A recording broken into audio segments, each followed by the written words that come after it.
Tips for a front end rebuild on a 2001 to 2007, or I guess all the way up to 2010 GMC Chevy 2500, 3500 HD. This truck needed a full front end rebuild between the suspension and steering. You can see a lot of the new parts. I went ahead for my uses. I am mostly using it as a daily driver, light off-road to mid off-road. I'm going to plan on using it for. It's a pretty much stock truck. Plan to keep it pretty much that way. Might add on a few goodies here and there. It's a Duramax diesel, but overall be pretty stock usage and a little bit of towing as well every once in a while. So first, just knowing what you're using the vehicle for will help you to determine what types of parts you want. But I wanted to make sure, as I'm going through this truck I just bought recently, I wanted to make sure that everything on the front end was taken care of that was needed. And for this truck, it needed upper control arms, mainly due to it's leveled, and I want to keep it leveled in the front suspension. So this Cognito upper control arm will correct the bad ball joint angle of a stock upper control arm. So, and then also it came with, of course, bushings that are or new rubber in there, bushings that are nice and new. And that was like the main big aftermarket ticket item. But other than that, it's pretty much stock application.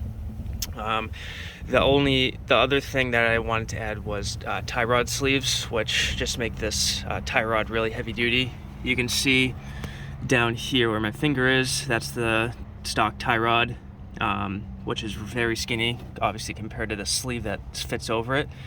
It's threaded most of the way, or I think maybe like halfway through, but the rest of it just kind of cradles the stock tie rod, which just helps it from bending and leading to snapping, which happens mostly on like extreme scenarios, like if you see people drag racing these or pulling these in four-wheel drive. But I wanted to do that just in case, especially for like some of the off-road use I'm planning on. I just want to be covered here. So these are only like, I think these are the kryptonite ones. These were like $30-$40, so it's not a big deal. But anyways, so I'll go through some of the things I learned.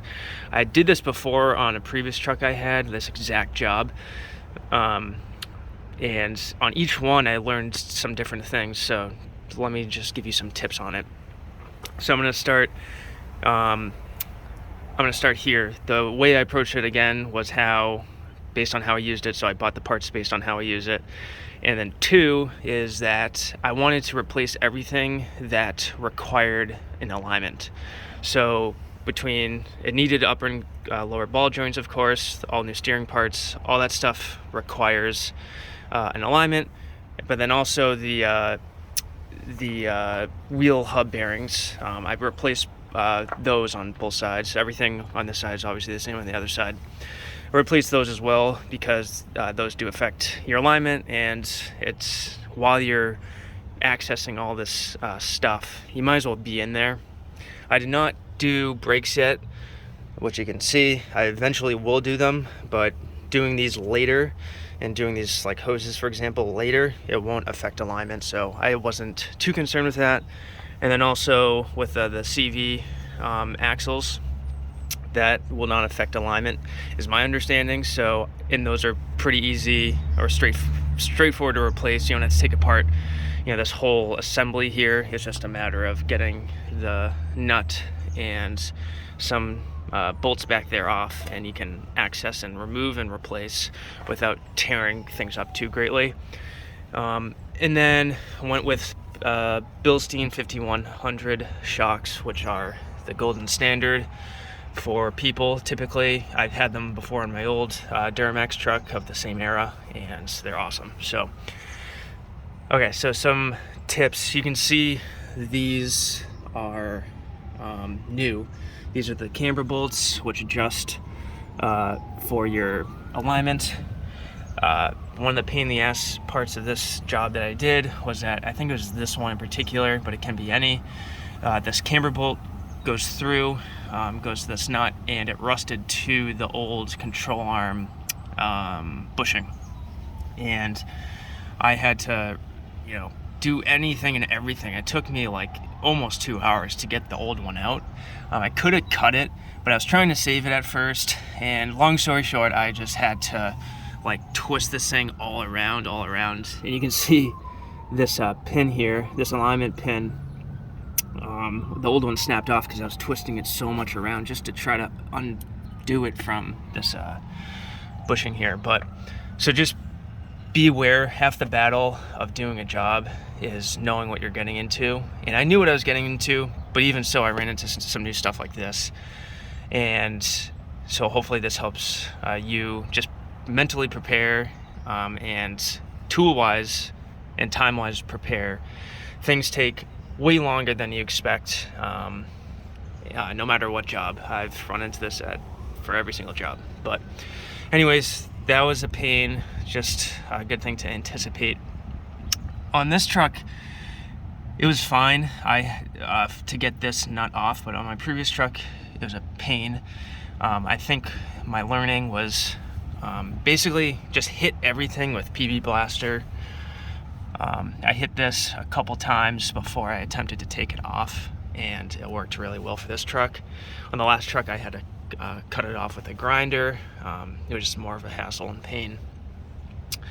I got all new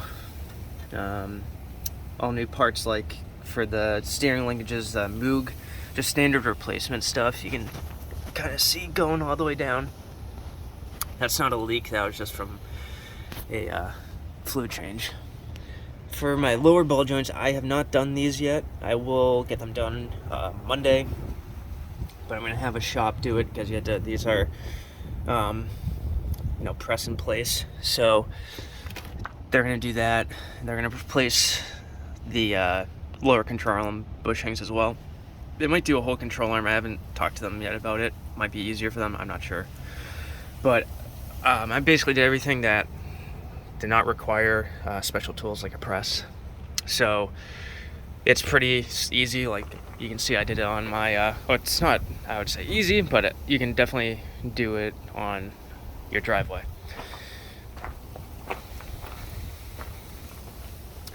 So obviously you have to take off your lower panels that protect the other side of the vehicle. Everything was, there's a million videos for how to do this stuff, so I'm not going to get into how, but everything was pretty accessible. Sometimes, I think on my last truck, I had to take out the bushings here for the sway bar, because on this side, for example, this bar was too far down for this sleeve here for the sway bar end links. This sleeve is a set height from this bottom.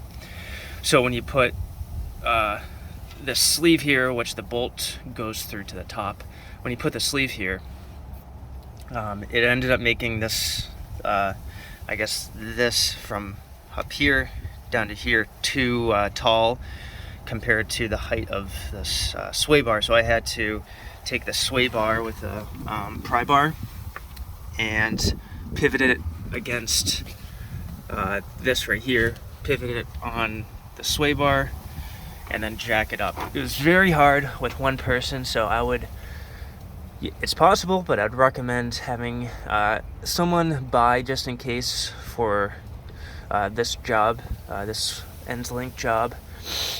I think the main other tip is having straps. So whether it's a ratcheting strap, which I think is better actually, but those worked. When you're doing your upper control arm, this obviously it's holding up this hub assembly, the spindle assembly, so you want to have your strap going around to your frame on both sides to hold this up, or else it's going to all of a sudden fall out and your brake hoses are going to take the hit, which you obviously don't want to do.